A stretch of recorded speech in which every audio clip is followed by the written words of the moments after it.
We are now at 636 Cole Street. This landmark certainly isn't reflective of the city's peace and love history. This is the house where Charles Manson lived during the Summer of Love, accumulating followers before he would commit his infamous murders 2 years later.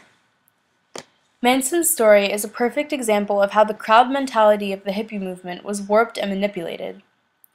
Though he looked like your typical long-haired flower child, his story went down a very different path.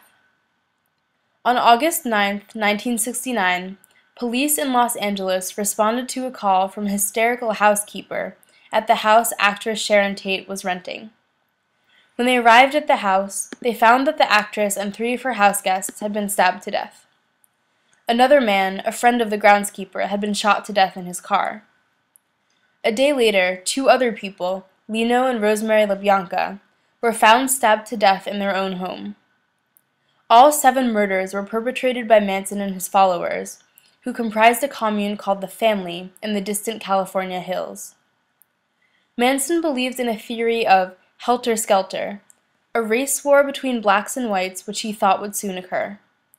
He believed that the black side of the race conflict would triumph, but that its members would find themselves unable to hold power and would therefore turn to him for leadership.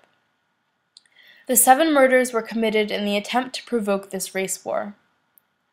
The court case became complicated when President Nixon released a statement declaring Manson's guilt despite the jury still being undecided.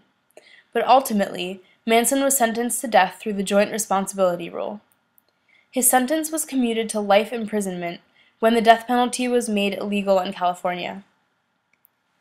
The same crowd mentality that led masses of young people to gather, use drugs, and plan to generate social change caused Manson's followers to trail him blindly into his scheme.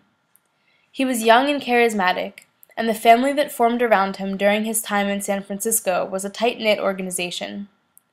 His murders showed that the hippie movement had a potentially dark underbelly, that not everyone who preached peace and love was all about it.